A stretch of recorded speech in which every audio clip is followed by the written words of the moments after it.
The Teenage Mutant Ninja Turtles started out life on the pages of a comic book by their creators, Kevin Eastman and Peter Laird. In 1984, the two started Mirage Studios to publish their indie comic. It was an instant hit, selling out its first printing. The comics are black and white and mature, unlike of what most people think when they imagine the TMNT. Another defining factor of the comics version of the Turtles is that they all wear red bandanas, at least when the images are colored. That's right, the colors everyone knows them for was not in their first outing. They came later in 1987 after Playmates Toys got the licensing that make the action figures out of the comic book characters. And like most 80s toy lines, the Turtles needed a cartoon to help sell the toys. Enter IDDH Group, a French animation company, and producer Marikawi Wolf Swanson. The Turtles were now pizza-loving surfer dudes who just wanted to laugh and have a good time. These Turtles were most definitely children's cartoons. They were softer, more colorful, and even though they had their weapons, the only things they ever hurt were robots. The 87 Turtles were also more lighthearted and goofy than their comic counterparts. The other key factor in this version is that besides the first and last seasons, the stories were not linear. Whatever happened in one episode had no effect on the follow-ups, something that would never happen again in the franchise. Another standout for this time in the franchise was that these Turtles actually had their own Japanese animation, or anime. The designs of the Turtles universe characters stayed the same until they morphed into their superpowered altered self. This only lasted for 2 OVAs, and were never brought over to the West, although their toys arrived here. After only 4 years on the small screen, the Jim Henson Company would be approached by New Line Cinema to bring the Turtles into the real life, and to the big screen. These Turtles were the perfect blend of the comics and the cartoon that was still running at the time of the film's release. The film even affected the cartoon, leading to them eventually including clips of the film in the new opening theme song, as well as it making the song more rock-like and less kid cartoon feel. The movies also eventually led to the Turtles animation changing completely. From the small, soft, and what some would call puffy Turtles, to the more taller and muscular Turtles like the movies, making it look as if they aged and matured. The sky noticeably also turned red in these later seasons as well. The movie was a box office smash, but parents groups were angry about the violence. So, 1 year later in 1991, the Turtles were brought back to the silver screen, this time with a more child-friendly side to them. In The Secret of the Ooze, the costumes by Jim Henson also changed in the film. The major differences being that of Splinter and the Turtles' heads were slightly changed. Another noticeable standout was the fact that the Turtles never used their weapons, with the exception of Donatello using it for gags and as something to lean on. This film also added to the lexicon of the Turtles' villains, Tokka and Razor, who would go on to appear in the 87 series, which was still running, comics and future adaptations of the Turtles. The film was a success, but not as beloved, and the Jim Henson Company would not join up with New Line again to make the third film. The film, whose name would be changed eventually to sometimes being referred to as Turtles in Time, this film went with the costuming shop of the All Effects Company, and it showed. These Turtles were a major step away from the Henson versions. They were still the goofy, kid-friendly Turtles from the second film, but the wackiness was ramped up, and even the goofball noises were added into the film to make it more comical. The costume gave the Turtles yellow spots and a more pronounced beat. This film was not as much of a success, leading it to be the last live-action film in that franchise. The 87 series would go on until 1996, when it aired its final episode on November 1st. The Turtles were done. They had a nice long rest. Or were they? The next mutation aired a year later with a live-action TV series. These Turtles were less intelligent and appeared to be more muscular and strapped their arms and legs with protection bands.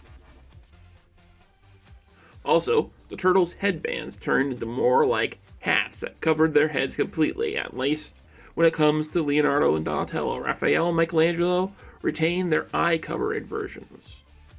The major change in the series was the inclusion of a fifth turtle, a female named Venus de Milo. She appeared to have a light blue ponytail bandana, and had the use of magic spells. Another difference being this was the first time the Turtles were specifically mentioned that they were not related, something that would not appear again until the Rise franchise. This would also be the first time the Ninja Turtles would cross over with the Power Rangers. The next mutation was made by Saban Entertainment, the same company that produced the Power Rangers and made the American version of the series.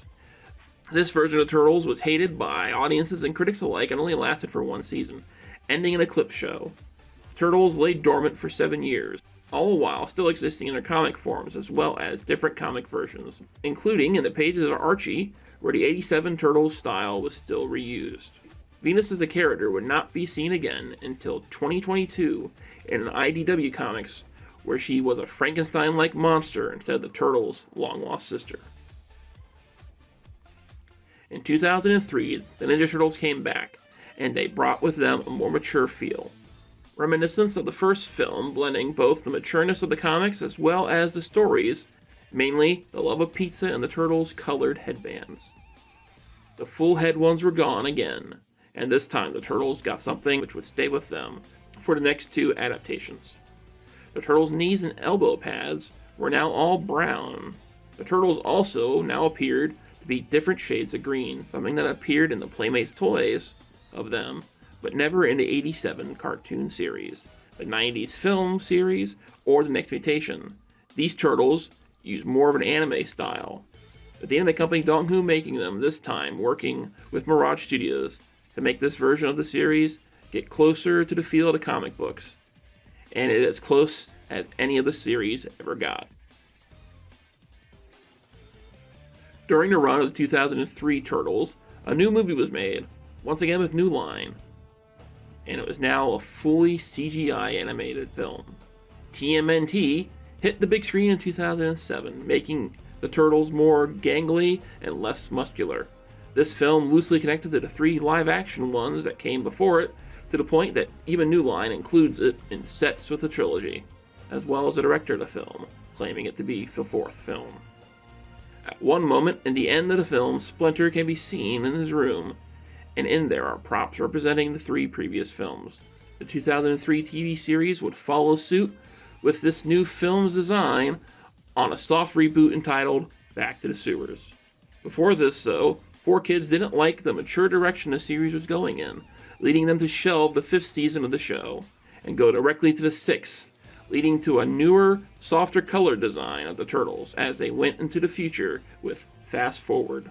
Now the Turtles had blue arms and leg bands, similarly matching in the next mutation, and silver pads. Their belts also now matched their headbands. These newer versions were still too edgy for Playmates, so after the 2007 film came out, Fast Forward Season 2 was next, and the Back to the Sewer Turtles were made. This time, giving the animation of the Turtles a complete overhaul, where the animation would now more closely resemble the toys of the 2007 movie, a mandate by Playmates. A made-for-TV movie titled Turtles Forever brought the 87 Turtles back in all their puffy glory to fight alongside the Back to the Sewer versions of the 2003 Turtles. Although on poster arts of the film, the original 2003 designs are often used. Also featured in this film was the original comic versions of the Turtles, brought to life for the first time. The series was canceled shortly after Back to the Sewers launched, leading once again to a time without the Ninja Turtles. Until 2012, when Paramount Pictures bought Mirage Studios and brought the Turtles back in an all-new, completely CGI TV series, once again simply titled Teenage Mutant Ninja Turtles. The 2012 series tried to bring back the comedy of the 87 Turtles. While 2012 had its mature moments, the series was made for Nickelodeon, and as such, fell in line with the likes of SpongeBob, and so it became a dramedy. Later seasons of the 2012 Turtles would have them appear alongside the 87 Turtles, letting their puffy goodness into the CG world, and the 2012 Turtles into the animated one. Their designs were not changed much in the crossover. At the end of the 2012 series, the Turtles had an overhaul for the final episode, with a more gruffy and Mad Max-inspired version of the Turtles. During the 2012 run, a new live-action film was made, also titled Teenage Mutant Ninja Turtles, in 2014. This time the Turtles were back in the real world, but were fully motion captured. The Turtles appeared to be hulking monsters and would act more like the 2012 Turtles, or what a lot of people call the Marvel effect. They try to be serious, but everything is a joke. These new films, Turtles, would once again give one of the Turtles a full head bandana, Raphael, as well as start the trend of giving glasses to Donatello. Although in this film and the next, Donnie needs them at all times, while later ones he just needs them to read. The movie was a mild success, and in 2016 a sequel was released entitled Out of the Shadows, and these turtles were not changed from their 2014 design, although the voice actor for Leo was. Shortly after the 2012 series ended, a new series was announced, this time using the Cal art style to bring the turtles to life. This series was entitled Rise of the TMNT, and would bring the most drastic changes to the turtles. None of the turtles are the same species, with Raphael not only being the leader, but a hulking monster of a snapping turtle. Leo now appeared skinny, with red markings on his face. Both Donatello and Raphael had full headbands once again, only Donatello now wore goggles on his head at all times. While Donatello and Michelangelo appeared to be the same shade of green, Michelangelo appeared shorter than the other turtles. It is also mentioned that Michelangelo is the youngest turtle now. A major supporting character, April, also had her race changed, something that had previously only happened to a minor villain, Baxter Stockman, in the 1987 series, making him a red-headed white male instead of an African American. But he was quickly changed into a fly in that series. April now also appeared to need glasses and picked up the 2003 and 2007 habit of joining in the action with a baseball bat as her weapon of choice, while the previous Aprils used a sword like Leonardo. The series was hated by fans of all eras of the Turtles and ended after one season. At the time of this video's release, a movie based on this version was ordered for Netflix, and a trailer for it has been released. Also, a live-action movie is being made at Paramount with Seth Rogen running it. Yes, that's Seth Rogen. The boys are in trouble. In 2017, the Turtles would go on to meet Batman in an animated movie titled The Teenage Mutant Ninja Turtles vs. Batman. These turtles would all be the same shade of green, with Donatello being a long, skinny head, Raphael being more muscular, and them having their brown belts and arm and knee pads, but still maintaining their colorful headbands.